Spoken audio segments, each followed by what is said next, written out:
Let's go.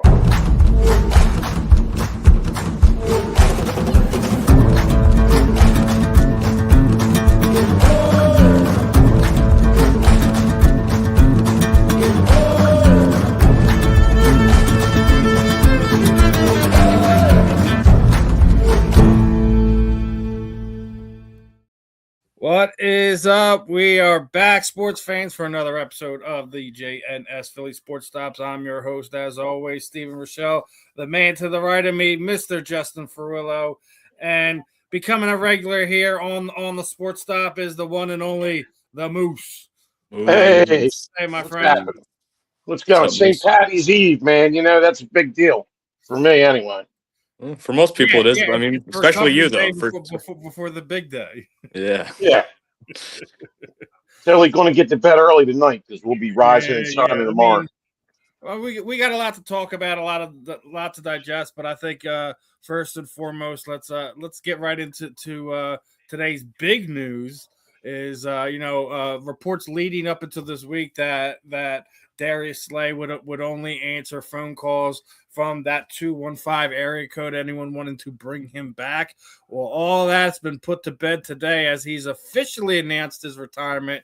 Wanted to thank you all for what you've done for me. Blessed to play this game that he's loved since he was 5 years old. 13 years at the highest level. Football was his piece. My everything. This game put me in a position to help take care of my family, loved ones, and forever grateful for that. Hard to say goodbye, but God has a new chapter for me. Ready to turn the page and start my new journey. To all my big play fans, I will always appreciate the love and support you have given me, and couldn't have done it without you. Just a kid from Brunswick, Georgia, with big dreams, big play on and off the field. It was he had a cool little video playing on his social media accounts.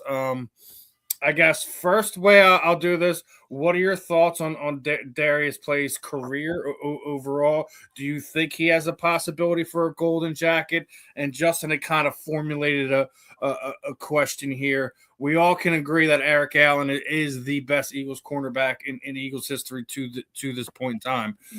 But who's in your top? Your top five. So we'll start with Justin first. Your initial thoughts. There, I was about to commit sacrilege right there. Big play Slay's career here in Philadelphia, Detroit, last year in Pittsburgh. Is it enough to get him a golden jacket?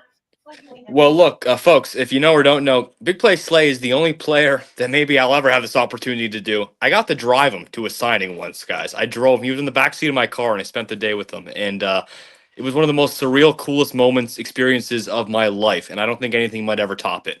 It was Big Play Slay's career in Philadelphia. I mean, he's a champion. He played for about a solid 3 years. He got there about 2019-20, but for about 3 years, he was pretty elite of the elite in the corners of the NFL. Remember that one Monday night game? He shut down Justin Jefferson. He played really, really well for us.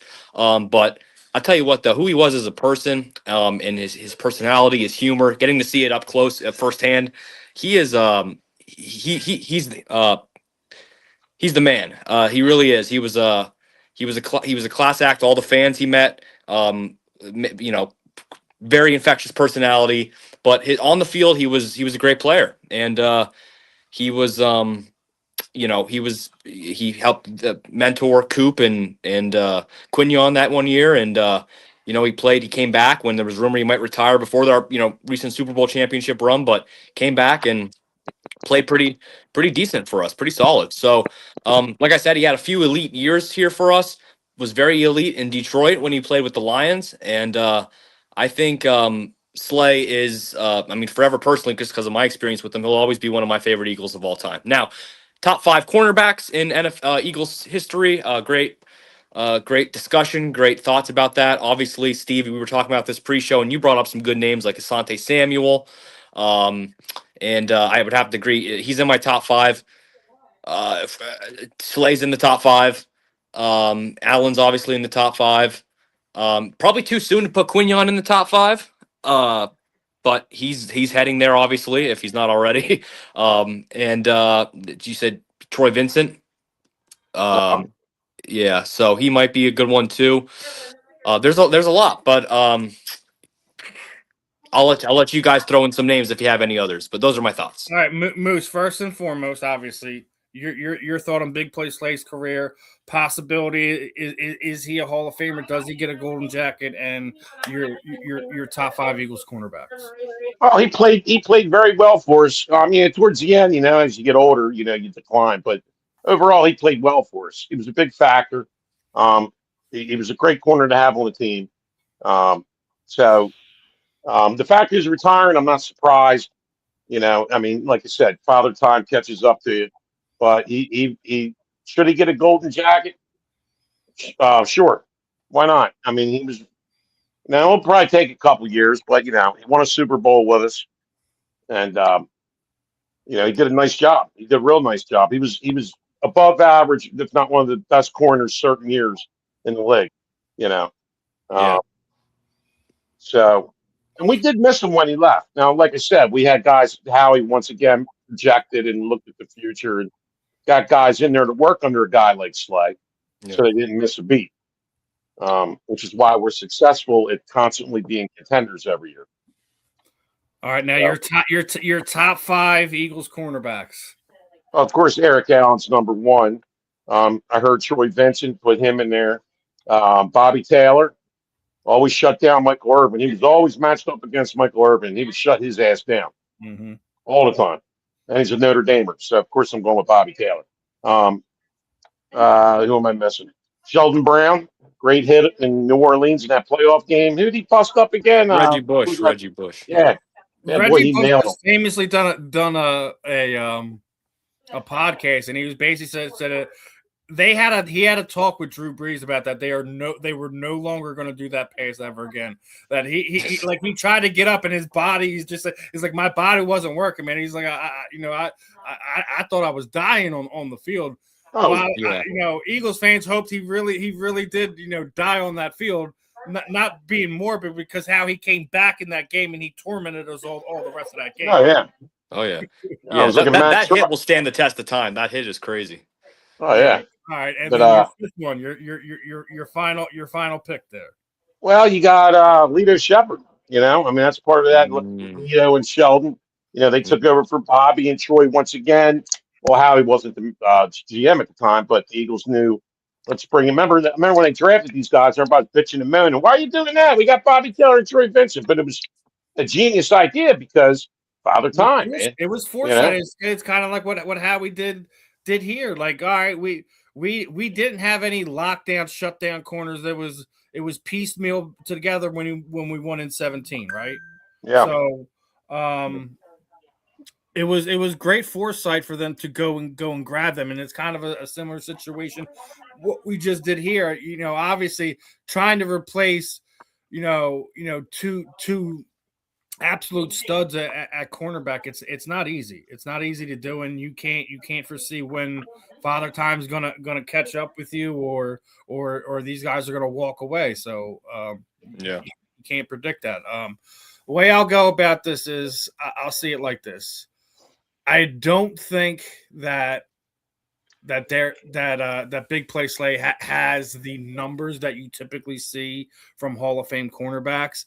A lot of time you need to have 5 years or more where you're very, very dominant. I think he was just short of that.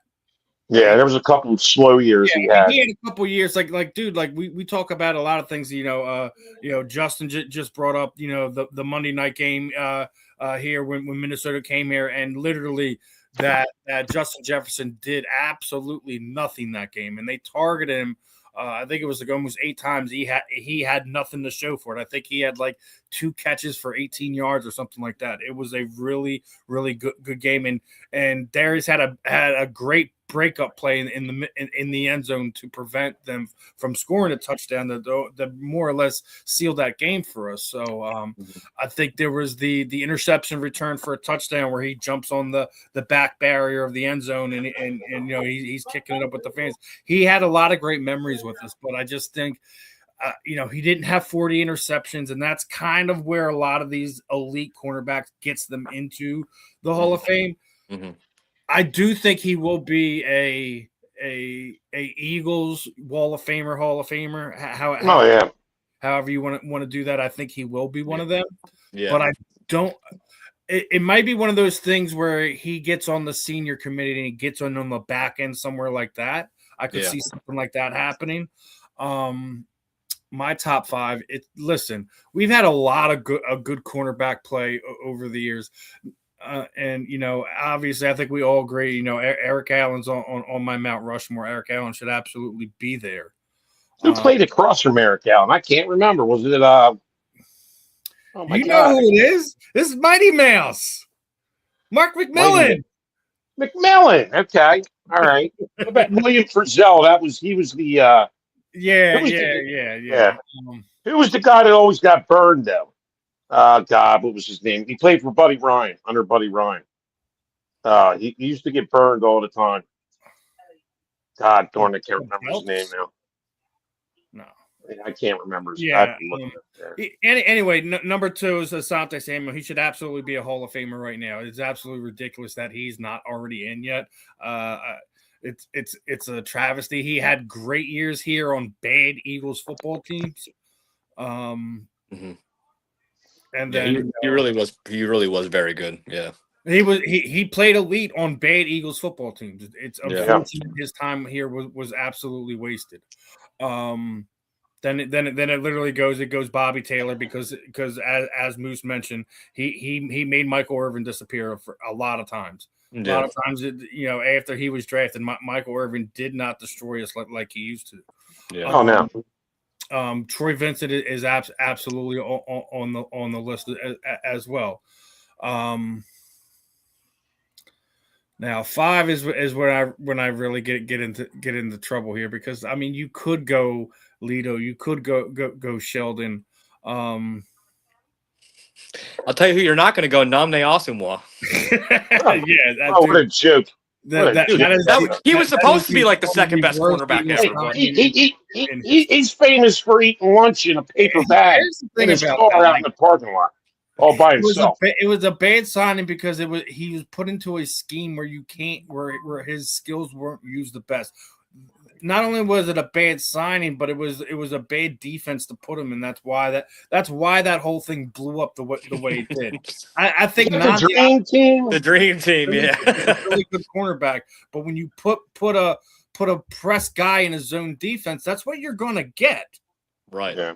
That's what you're going to get. You can't do that. And scheme makes everything. And it's one of the things, I don't know if you've seen, but we were already talking about Richard Sherman is loving the move of bringing Wood in here. And this is one of the main reasons why Darius Slay is actually retired, because you go and bring a guy like him in. You don't need somebody on the other side to a Quinyon Mitchell. You also bring in, they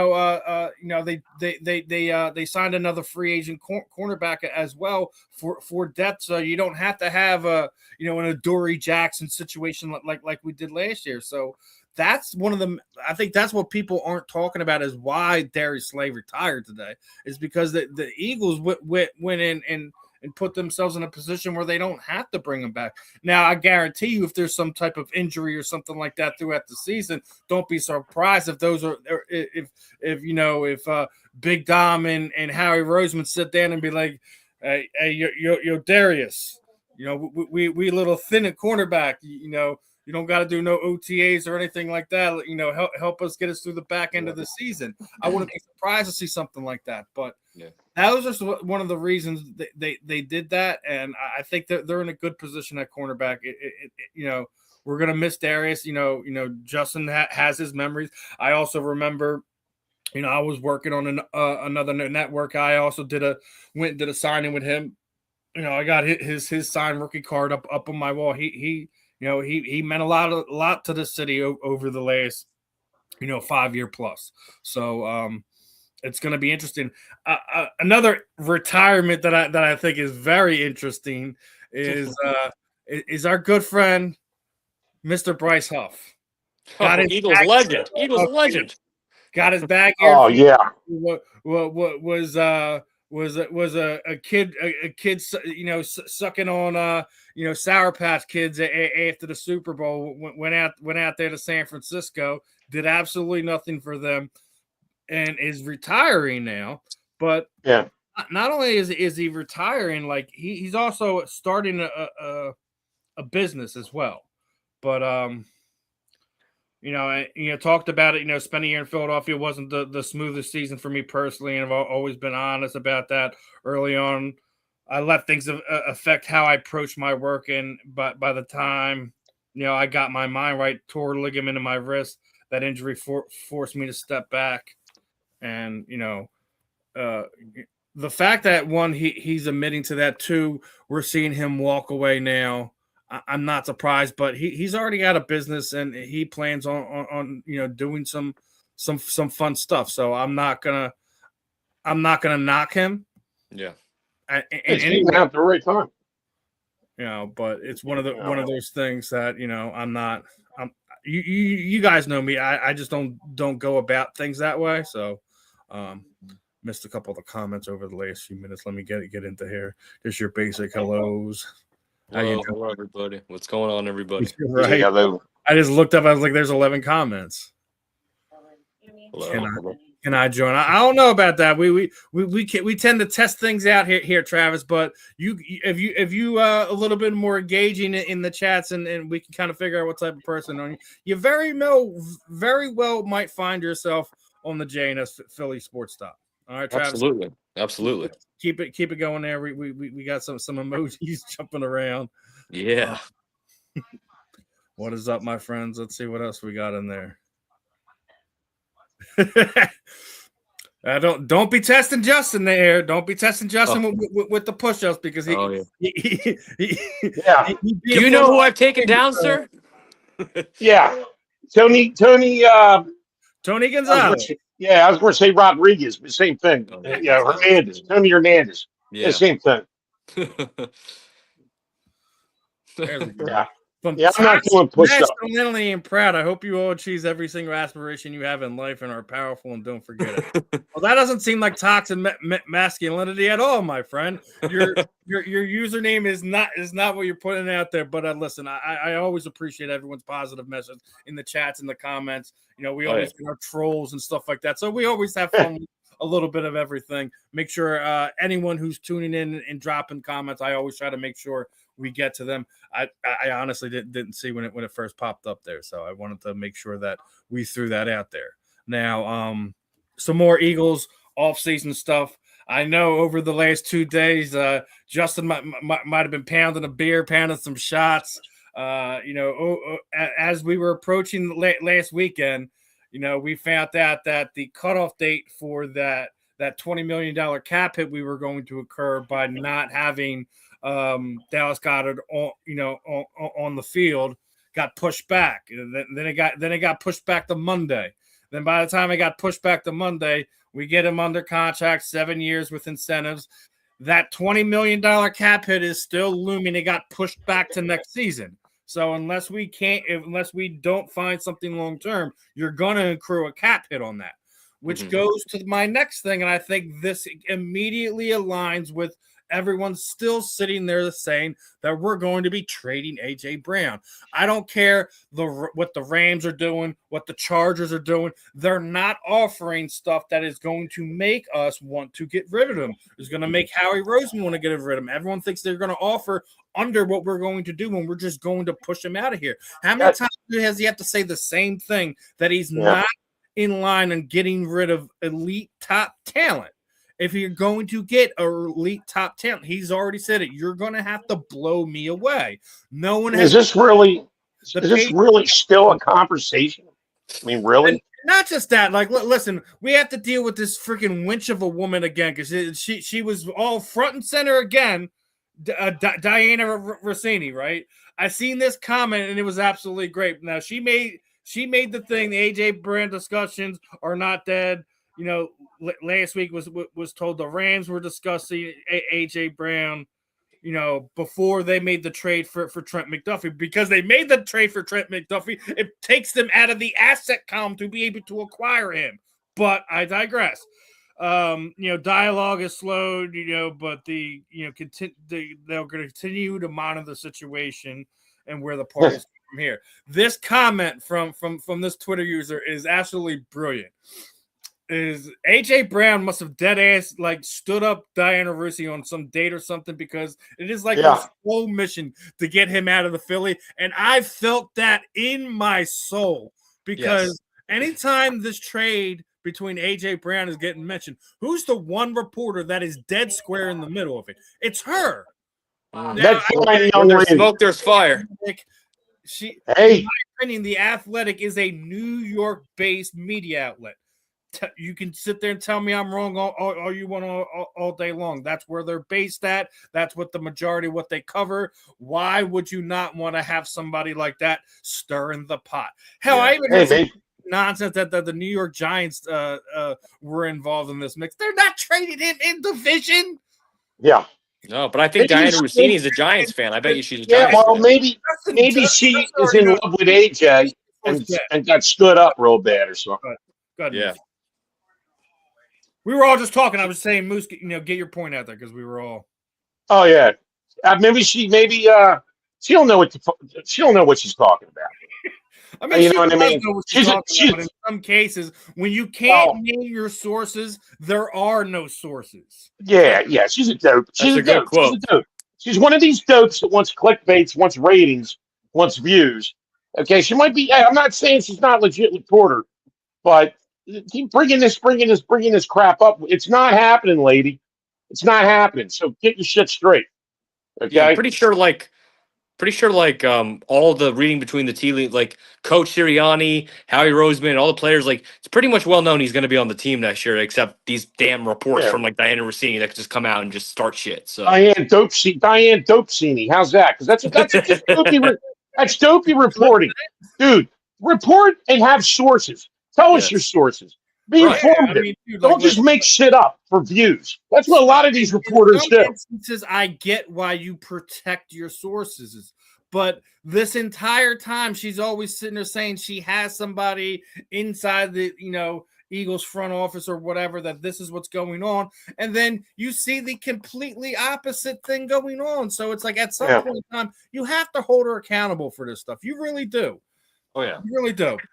And, I've already sat there and said it. Financially wise, the only way you're going to be able to do this is at the beginning of next season. Mm-hmm. Right.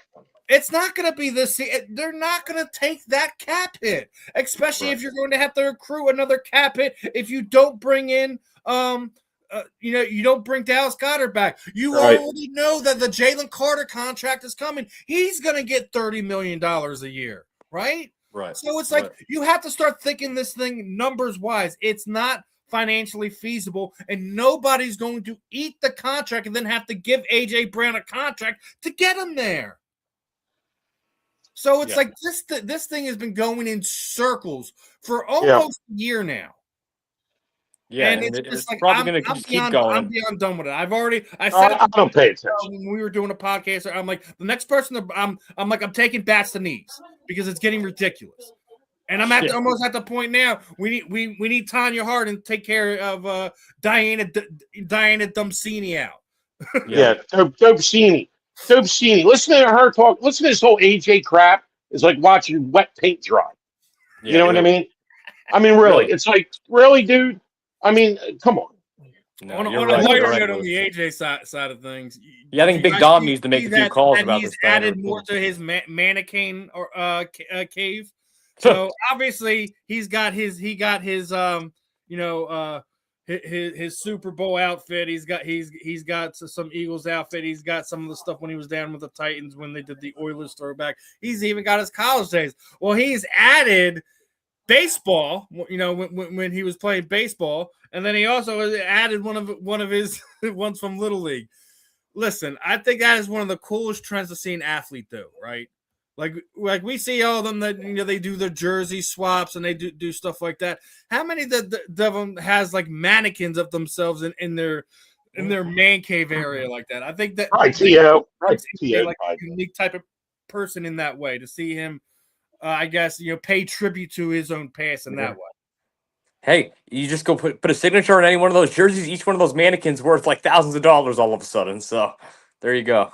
But it is a cool idea, though. It is pretty cool. I got a mannequin right here. Thought about that before, so I mean, I definitely give AJ props. With the mannequin man cave is definitely is definitely something I keep my eye out for. I thought it was cool when I first seen it done. Now that he's added the baseball uni and the little league uni from it as well. I wonder if we're going to see him add his uniform from the Devontae Smith softball classic at some point in time. I wonder if that's worthy enough to. He already's played it a few times, so I don't know if he already did. He probably should have already, but I wonder if that one's worthy of making his little wall of mannequins. Yeah. Hey, it should be. Yeah, and if he needs a new one, go play in it May 2nd this year. That's my plug for it. But way I'll frame this one. All right, so we've seen the mannequin. If you were a professional athlete, how would you pay tribute to the uniforms that you wore in your past?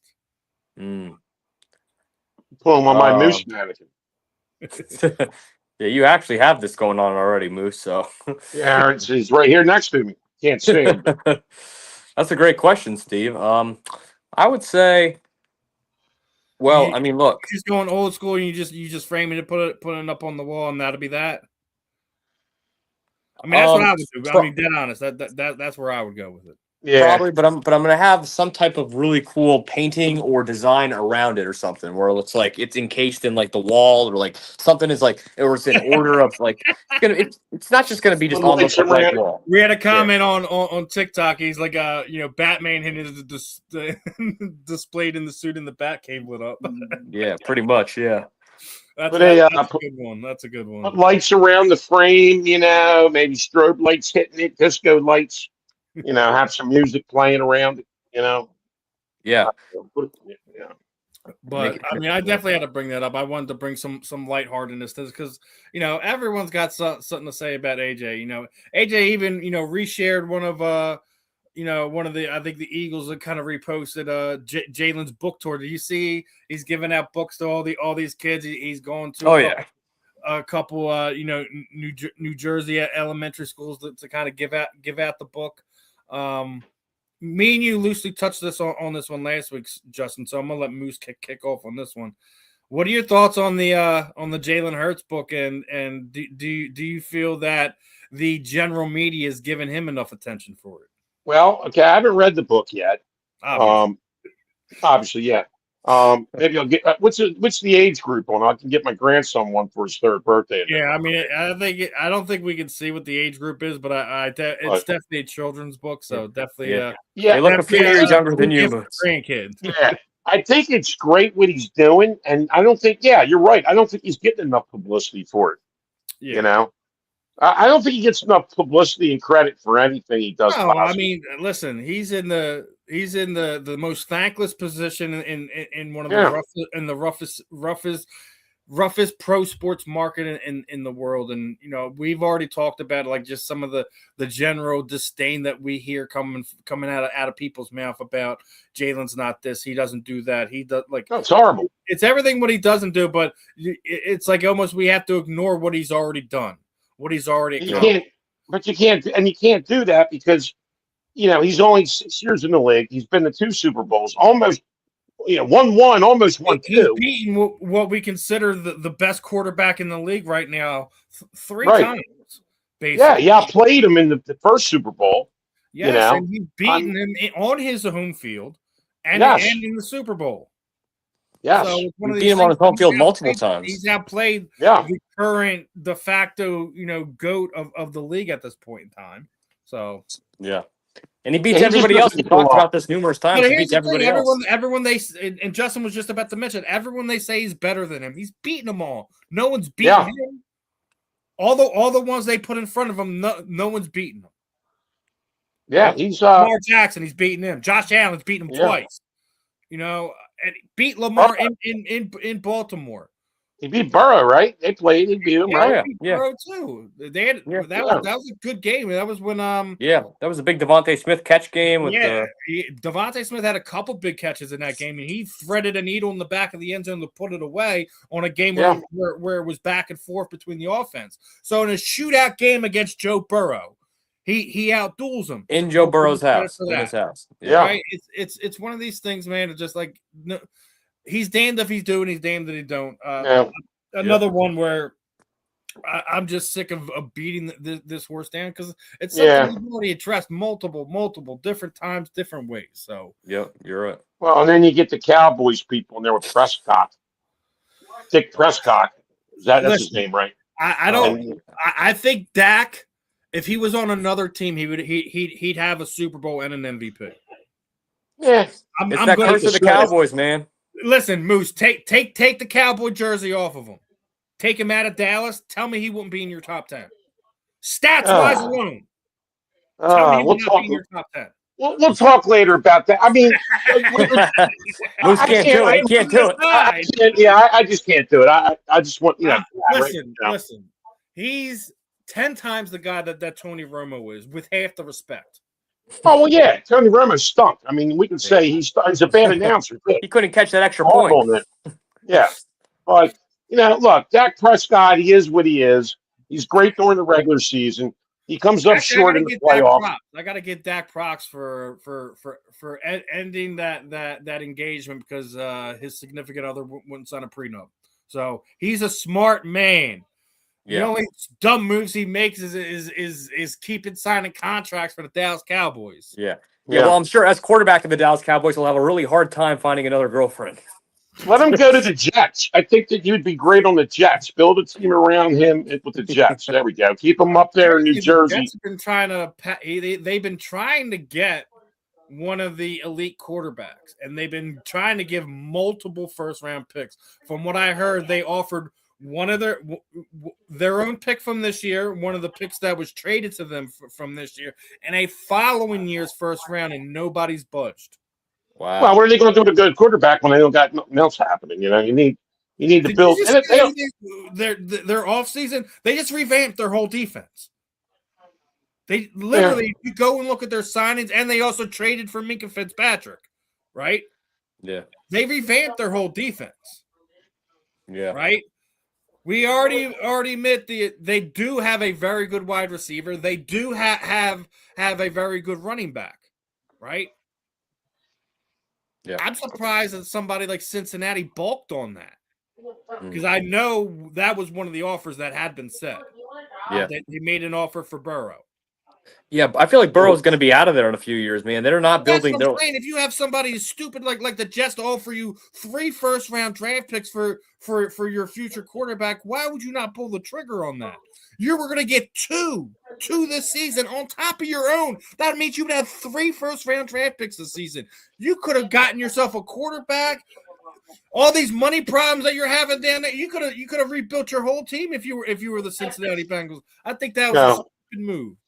Their ownership's horrible and they're cheapskates. We already know that they're horrible. Listen, when they send their alumni there for like when they do like their Wall of Fame enshrinements, they make them pay for it.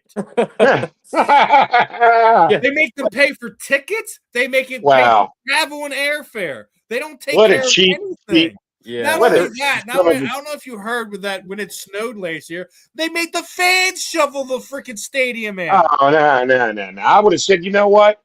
Go blank yourself. I'm not no.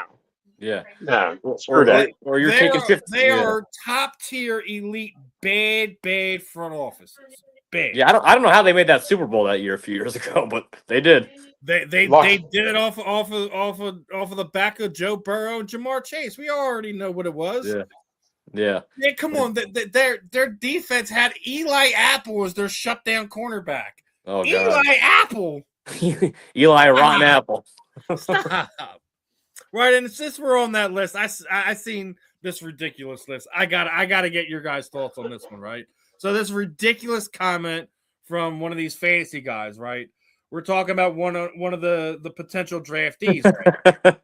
I can't say it. The kid from Ohio State, Jeremiah Smith, would be the number 1 wide receiver for all these teams. Do you see who's second on the list? Yeah. So you're telling me Jeremiah Smith right now is better than A.J. Brown and or Devontae Smith? Yeah, okay, right. Yeah. Sure. Well, why don't you just throw Jerry Rice on that list while you're at it? Yeah, what are they smoking? I mean, these fantasy guys, well, I can get started on them too. They just sit in their mind. The Lions, so he's better than Amos St. Brown. Falcons, I like the kid London down there in Atlanta. But he's better than Malik Neighbors. No, right?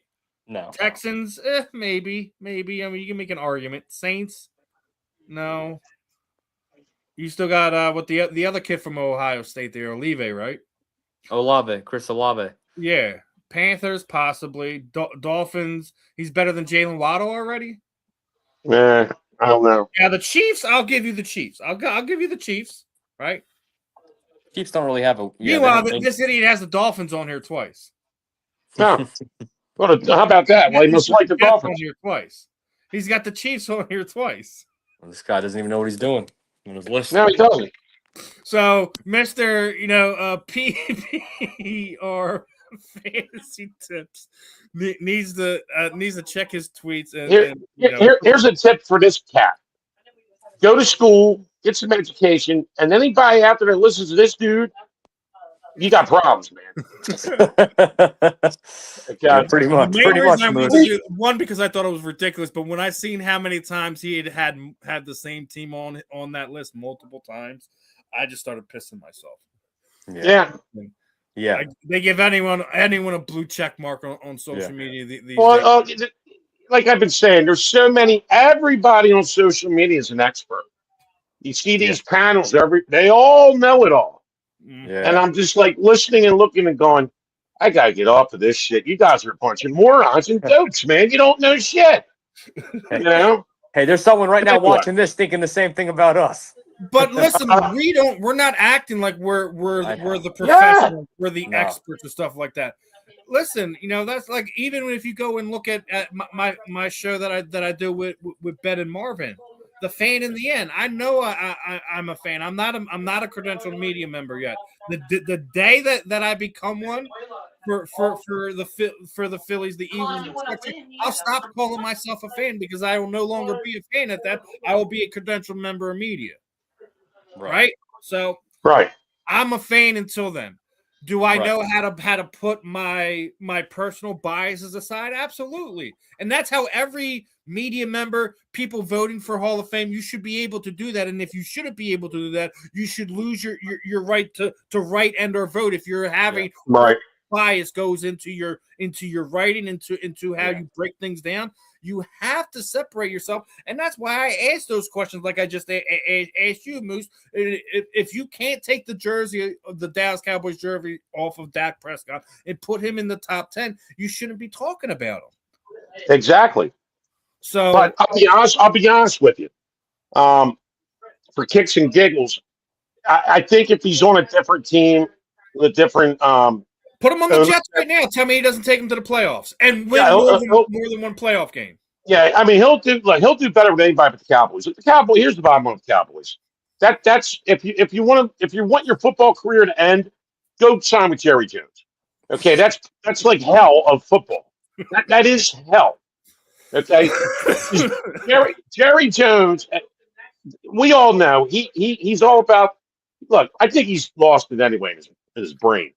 Okay, listen, I'm glad he's still there. I'm glad he's still there too. The talent that they had, if he wasn't there, the talent they had there, they should be one of the elite teams in the league, but they're not. No. Oh, no. And you know what? That's good for us, bad for them. Yeah, that's all I can say. Yeah. They haven't been elite in 30 years. 30 years. 31 years. We were talking about the Goddard signing, right? Obviously, that's a big news here in Philadelphia. I want to get your thoughts, immediate reaction, how important you think that is to this offense being successful this coming season. Moose and Justin. All right, what's that now? I'm sorry.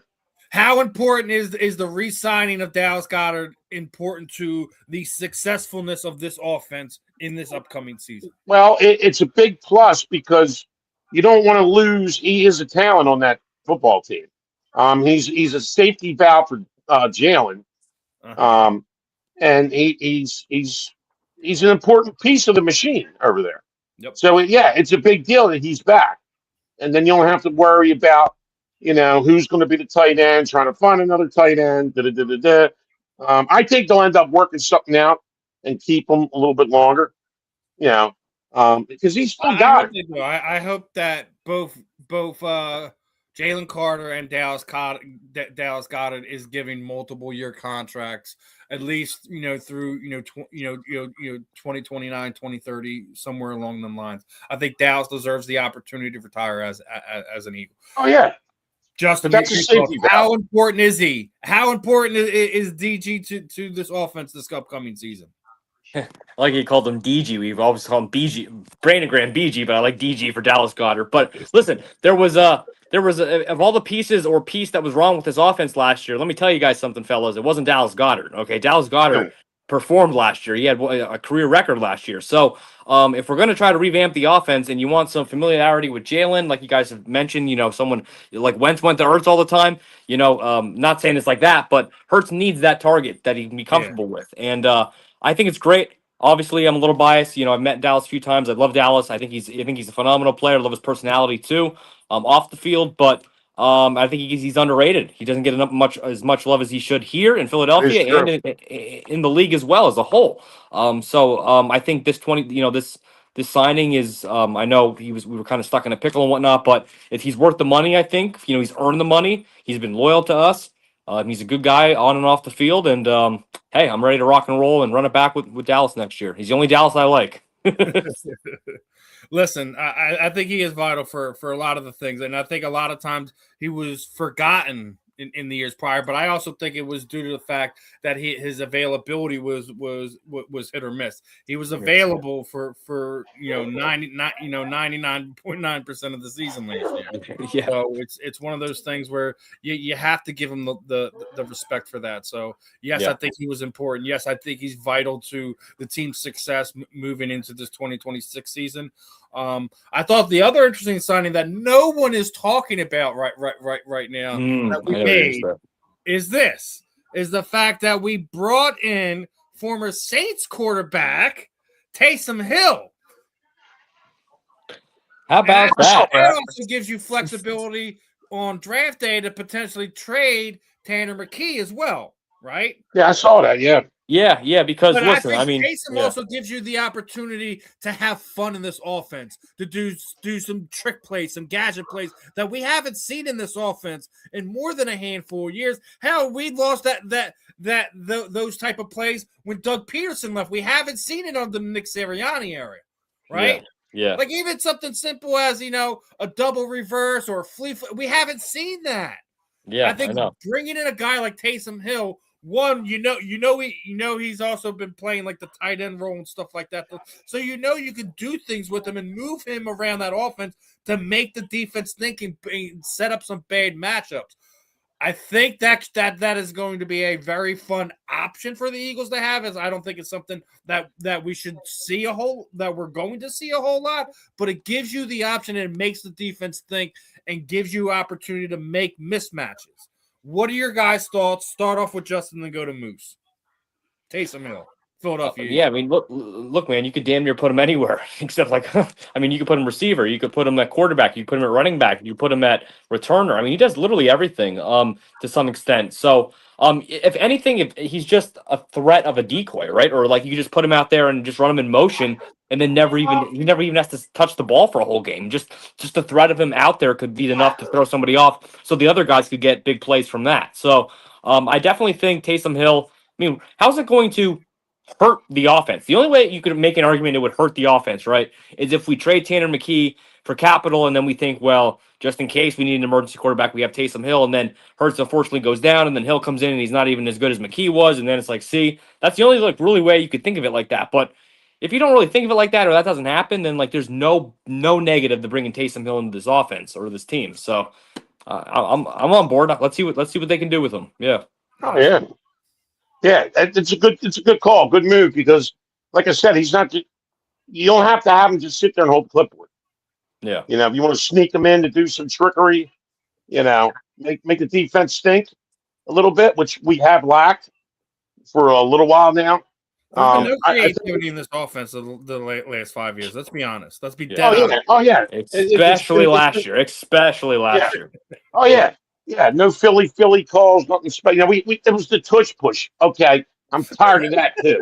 You know what, guys? rookie I freaking always wondered why, like, as the team that did the Philly special, we don't run the Philly special like every once in a while, like once a year or something. Like we should. Like, Yeah, you would think. No, it's a tush push, a rugby play. You know yeah, what I mean? Dude, it's a quarterback sneak, just done a little bit. I'm sick of yeah. that, dude. If I hear another thing about that stupid thing, you know, come up with something We ain't gonna friggin' hear nothing different. about it because it wasn't even put onto the owners' meetings discussion list. That tells you And it where shouldn't it be. changed from one year to another. Yeah, it's so But unstoppable that we didn't win the Super Bowl this year because of it, right? So it's like, come on, guys. right. Like, So the other thing is we lost a lot of our talent on Moose. You're muted. Mute. You muted yourself. that's what happened. Took his ear pods out. All right. Well, as Moose figures that out, let's talk about this one a little bit, right? So we lost a lot of guys free agency, right? And Vic Fangio was absolutely keeping it 100 when they asked him about, the turnover on his defense over the last few years. And it's like we're the farm system defensively for the other 32 teams in the league. That's what happens when your defense develops elite talent every year. Other teams can't wait to poach them in free agency. Yeah, I think that's spot on from Vic Fangio. Yep. I think we'll see what happens from this year's class of players that got removed. If it'll be something that'll play out, for them, two, how will it affect us? Other than like I said, I always felt like we could have retained a Nakobe Dean, but didn't happen. I felt that because because of draft capital and what the market was going to be for Reed Blankenship, that he was going to go. So we'll see how it plays out. I could still see Moose's fighting with the. Then let me see if I can. There, your mic isn't connected on your. Oh, there you go. All right, I don't know what happened. I was just sitting here, and it said disconnected on my ears. I didn't even touch the laptop. Maybe they weren't charged. I Your don't. thoughts on Vic Fangio that we're the feeder league for other teams? We're the feeder league. Yeah. Like our players become so good on defense that in free agency, other teams come and swipe them up because of Vic Fangio Oh being so yeah. well developed in Oh them. yeah. Oh, we always lose defensive players. Yeah. I mean, shit. But we managed to replace them. Keep it going. Uh-huh. Yeah. Uh-huh. That's why it's so crucial that he came back this year, I think, too, Yeah. Because like we have a lot of we're probably going to draft some defensive guys. We got Woolen coming over. We got the young guys. Jahaj still has to grow some more. We got all these guys that got to develop and stuff. So it's like it's good to have them in the building. I think the Eagles had an okay free agency.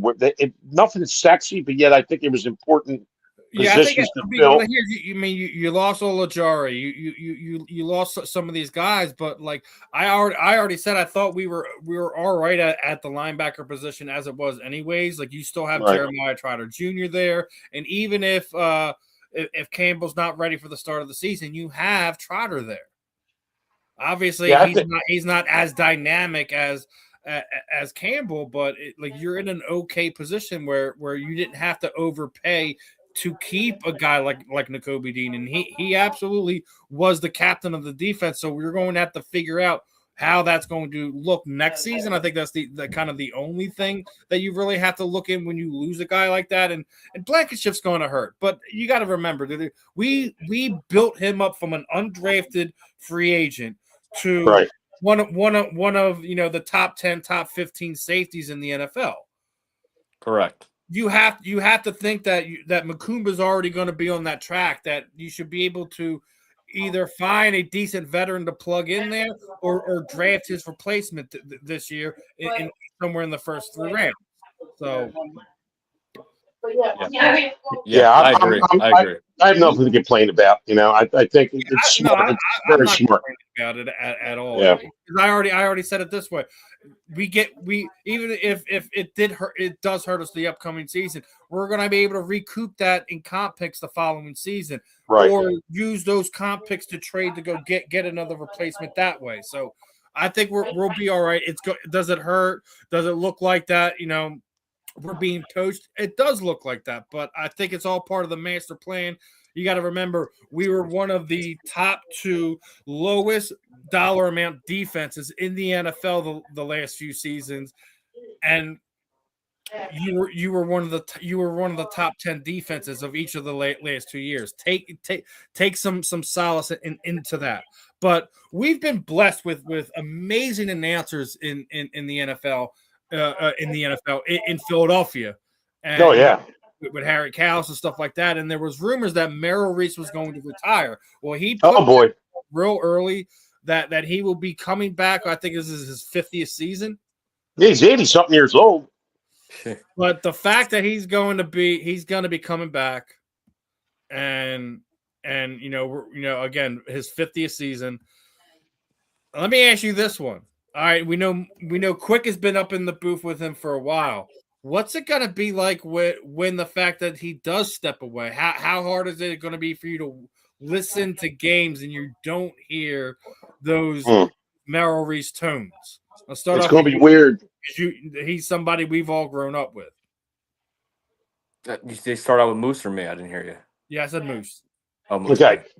Well, like I said, he's part of my childhood, man. I remember sitting there as a kid eating dinner, and my dad had the radio 610 WIP on while we're eating, and during the Eagles game, you got Merrill and Tom, not Tom Brookshire, Merrill and God, don't I forget his name. Anyway, point is, I don't know how they would ever replace Merrill. It's the same way when Harry Callis walked away. Yeah. Right. Yeah, well, they were able. I mean, Tom McCarthy does a good job. Impossible shoes to fill for a good majority of the fan base. Yeah, there'll never be another Merrill Reese. Like Fransky in LA. I love them too on the Phillies broadcast. Yeah, I think they do damn good. We do got iconic sports announcers in our city. We always have. And Merrill is the Eagles. I mean, he's the Eagles, dude. He brings us. The Eagles to us. He brings the Eagles to our living room, to our car. He's the play-by-play guy, and Quickies basically just plays off of what Merrill does. So it's going to be really interesting when that time comes that he walks away, he passes away, however that works out, that who's going to replace him is going to have immense shoes to fill, and I don't think no matter who it is, he's never going to fill them. I wonder if they have any idea who. I wonder if they ever thought of that. You know. Yeah, Justin, your thoughts? Merrill Reese, 50 years. There'll never be another Merrill Reese. And listen to this, guys. This Saturday at Dynasty Sports, I think it's the Willow Grove Mall or Willow Park Mall. He's doing a meet and greet, so you can go meet Merrill Reese this Saturday at Dynasty Sports. So how about that? But. Yeah, just legendary. Hey, listen, I know that I say this kind of as a joke, but I'm almost half serious. If they can use AI to preserve his voice and he can still do games, I'll take that over whoever they got coming in next. But listen, in all seriousness, there's a time for everything. We lost Harry Callis and T-Mac's awesome and what he's doing with Kruk and all them. I mean, they're a great duo. And when SNL Saturday Night Live, I know it's not even sports, when they lose famous cast members, the great 90s with Adam Sandler and Chris Rock and all them, they move on and they find new guys and they find ways. So you move on, you'll find new people and but Merrill Reese, let's be honest. You just mentioned Saturday Night Live. Let's be honest. Yeah. Tell me anyone who's paid attention to Saturday Night Live in the past 20 years. I haven't watched it. Hey, I'll tell you, it peaked in the 80s and 90s, man. I'll tell you that much. Yeah, I haven't watched it in forever.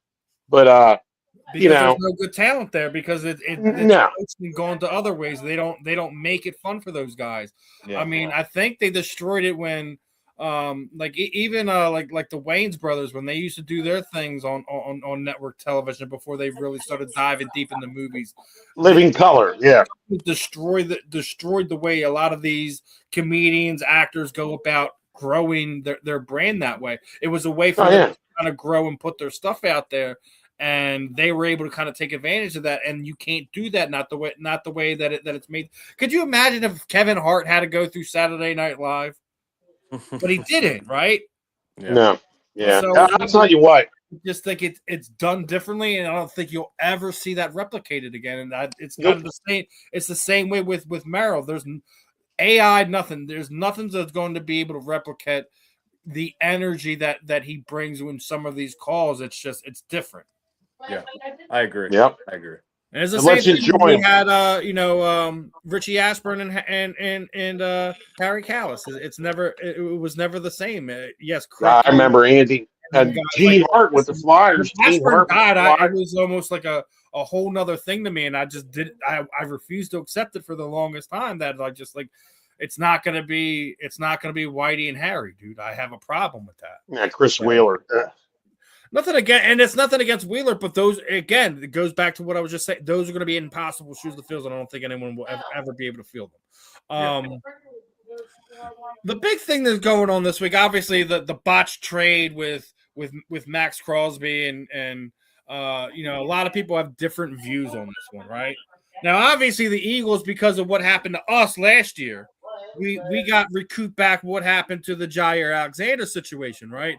But how is it any different, right? The shoe's on the other foot, right? So we just seen what happened with us. Jair Alexander was supposed to be here. He did still have lingering issues. We still passed him for the physical, and then he was having mental health issues on top of everything else, and walked away from them and retired. So how's it okay for us not to get our pick back and rescind the trade, but Baltimore can sit there and do what they did? I think without a doubt, I think they had buyer's remorse first and foremost. Yep. And realize that they could get Trey Hendrickson much cheaper and keep their draft picks is the real reason they rescinded the trade. I want to get your guys' thoughts on this. First, Justin, then Moose. Do you think it was buyer's remorse, and do you felt like they should have been stuck with it like we were stuck with Jair Alexander? I definitely agree. They should have been. Yeah, they should have been. And I don't know for sure. I'm not going to go there and 100% say this is the case, but I'm more than 50% confident there was some type of shady stuff going on, because that's just way too, like, we've never seen it before. When in the history of the NFL have you seen this happen? We're like, Here's the guys thing, everyone knew he had a knee injury. Everyone knew Yeah. he had a knee injury. It's not like you didn't know what you were buying. Right.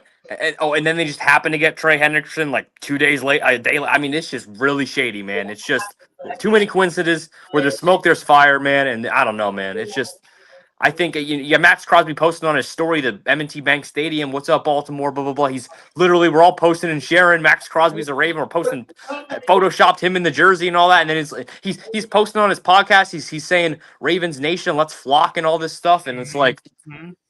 It's like, and then we've never seen it before, and it didn't happen. So it's just shady, man. And I don't want to go 100% there, because I mean, maybe some Max Crosby's hiding something. I don't know what's going on, but and then everyone was like, well, we can go swoop in and get him. I'm like, well, if there's really something shady going on with Max Crosby, then like, why would we want to go after? I don't know. This didn't make sense. Yeah, I'm not giving up 2 first-round draft picks and that's another $40-some-odd million contract, dude. Yeah, right. Absolutely not. I see people out here saying, "Ooh, the Eagles can get him." Absolutely not, people. No. I get it. We need an edge rusher. I do. I get it. You can get it through the draft. You can get it through some other trade with some other team. There's other people out there. I get Max Crosby is this sexy guy to kind of bring in. Not at that price. Not at what it's going to take to bring him here, etc. So love Max. Yeah, absolutely not.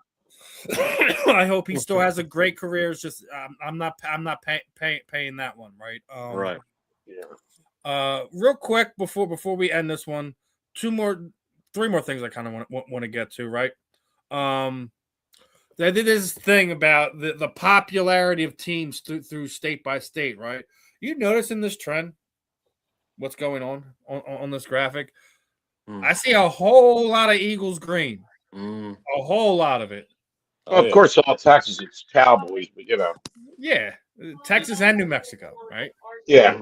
But I mean, you look, Florida Eagles, Georgia Eagles, like most of the lower East Coast, and then you look at the West Coast, California, like all these others. So when you count, it was a 1, 2, 3, 4, 5, 6, 7, 8, 9, 10, 11, 12, 13, 14, 15 states out of 51. Well, we have a big California contingent out, the West Coast We Birds and definitely do. We Birdman. definitely do. And I don't. I think people underestimate that just because of the fact that you have multiple teams out there in California. I get it. And I want to know how they really went about getting those statistics to see who's who and what's what. Because some of them, like really, Miami, we're the. I get it. A lot of people from Philly moved down to Florida. I do, but Georgia too. Like, Well, the Falcons stink. I don't know. I mean, I get that. I get it. Listen, I got a Falcons fan on my other podcast. I get it, but I don't think that I want to see those numbers before I jump all the way in. Yeah, I like to know where they got it. I mean, it's pretty impressive. Yeah, Yeah. Look, I can say I just know with California, we know a group out there, and they're diehards out there. Not a group. So, there's multiple different groups out there in Right. California that are Right. that are Eagles Nation through and through. No one travels like we do, and there's a reason for that. And it's not just because people from PA traveling to other states. It's because of people who've been in Philadelphia or been in love with this team for a long time. That's where they tend to kind of go to. Right. Listen, I think you can say without saying that maybe the Eagles are the de facto America's team. We don't know. That's absolutely something that is probably debatable from here until the end of time. But based on independence history too, city, like the history of America, you could, for sure. So and great segue as we're getting into this next one, because World Baseball Classic is getting down to the last two games, and last night Team USA punched their ticket with a big win. Oh yeah. Right? So they advance. They're in the championship for the World Baseball Classic, right? And listen, you got to thank DR for knocking out Japan, but we're here, right? Yeah. I mean, you don't want to see Italy over the Dominican Republic at this point in time. I just want to see the United States just get the job done, man. I don't really care. I just want to see them get the job done, and let's see Bryce Harper actually win a championship. What are your thoughts, Moose? Yeah, of course you want USA to win. Damn right. But who do you want to face in the finals? Do you want it to be Italy? Do you want it to be the Dominican Republic? Like who do you want that? Give me the Italians. Give me Italy. Give me the Italians. Give me the Italians. Give me Italy. That's South Philly and you, Moose. Yeah, bring on Italian. Yeah, give me the Italians. As we're talking, Ireland's not in it because they're more rugby. You know what I mean? Yeah. So as we're talking baseball, they did announce this past week. We were talking Chase Utley a lot the last few weeks, but he's he's going to be inducted into the Wall of Fame there at Citizens Bank Park this season. I've already been pounding this one away, and I'm going to pound it away some more. Chase Utley will be the next Philadelphia Philly inducted into the Baseball Hall of Fame. No. True, damn true. Absolutely true. Absolutely true. Remember, he was 62% of the votes. So he's he's a quarter away to go. He's almost got the necessary votes to get in. Oh yeah, man, because he was a great second baseman. He freaking hitting. You know what I mean? I mean, he was. I already said it when Jeff Kent got in. I was like, he just wrote the ticket for Chase Utley to get in. Yeah, because as Howie Decay said, Chase Utley, you are the man. You know what I mean? I mean, he's fucking awesome, dude. Excuse my French. Yeah. Chase Utley was the Wall of Fame enshrinement, and will Chase Utley be the next Philadelphia Philly inducted into the Hall of Fame? Yeah, first off, you just put everybody in that 08 team on the Wall of Fame if they're not on it already. And I think that Chase, let's say a good portion of them. Good portion. Adam Eaton. You wouldn't put Adam Eaton on least there. like 15 of the 23 main roster. Yeah, look, I mean, Chase Utley, even in the show Always in Sunny in Philadelphia, they always reference him, and he's in that and stuff. So I mean, look, Chase Utley, he crosses over even into pop culture. I mean, he's as Philadelphia as it comes, and I think Chase Utley. I agree with what you said, Steve. I think he's on his way to be the next Philadelphia Philly in the Hall of Fame, and it's a no-brainer that he's in the Phillies Wall of Fame. So without a doubt, I think he was phenomenal. I mean, he was unbelievable. He was a cornerstone, one of the top three best players on that 08 team. So I mean, he was captain and great player. Here's the second best player on that 08 team. The only one that was above him was Ryan Howard. But our favorite Sixer to hate, guess what? It's his birthday today. It's Joel Embiid's birthday. There you go, Moose. Well. Happy birthday, sucker. Yeah, I hope you enjoy it. Do they play tonight? He's probably not playing, right? He's not playing, correct. How about that? Surprise. Last night. I know he's How about that? He's probably, well, yeah, God forbid he plays 2 nights in a row. I mean, God forbid. Well, go eat your birthday cake, okay? And don't drink too much. Well, tomorrow's St. Patty's Day. I'm sure you're probably not playing tomorrow either. So, happy birthday to you, big man. Enjoy, and God bless you, my son. Listen, love the clan on Joel because he's one of those guys. I think he would take it with a grain of salt as long as you're not making personal shots at him and stuff like that. Yeah, I wouldn't do that. I seen another one. I couldn't find the graphic when it's hanging. He's missed as more games than he's played in his career. Right? How about that?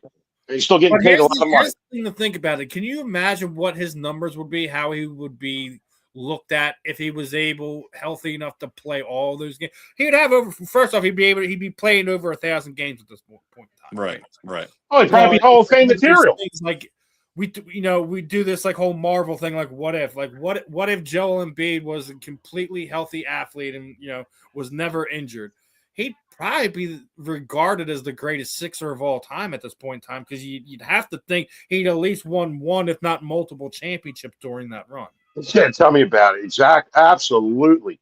Oh yeah. It's one of those things where it sucks that his talent and potential can't be on the same plane at the same time, and it's the only thing I think that anyone can ever say negatively about Joel Embiid. Period.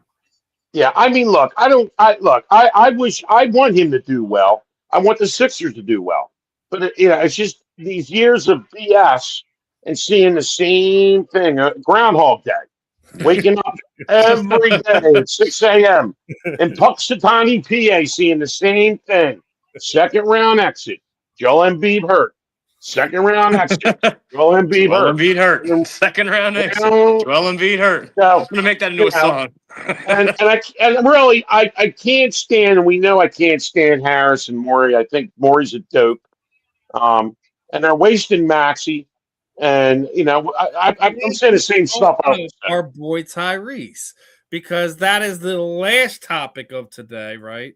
Do you realize he's already setting records? He's the first player in NBA history to record the following numbers in the first 60 games of a season: over 1,700 points, over 400 assists, over 120, 20 steals, and under 150 TOV. Great player. I love the guy. That's the season. And me and Justin were talking about it. I don't think he's going to get the votes to be the league MVP unless the Sixers make a deep run, which we all know what it's looking like right now, right? Yeah, it's looking like crap. And you just said it, like it's a waste. We're wasting away the best years of Maxey's life, like we wasted away the best years of AI's basketball life. Right. So it's a shame. It's sad. It is. I mean, and it's one of those things where it's like, I want them to do it. I want to see. Yeah. I want to see Edgecombe. I want to see Maxey. I want to see Joel Embiid have the Larry O'Brien trophy and bring it back here to Philadelphia. I just don't know if we can keep them healthy enough that long. I mean, Yeah. the lineup the other day was like literally the who's of bench players and 6th man of the 8th man of the 10th man. Probably a bunch of guys that play down Delaware down here for the Blue Coats. Yeah, so it's Yeah, rough. I want that parade too. We're bound. We've seen in our lifetimes. I we've didn't seen. see it. I was 2 years old when they won the last one. Yeah, I Right. was So, Moose, do you have any memories 9. of the Sixers' last championship? I was 9 years old, so So not really. Like, right? So like, yeah, I mean,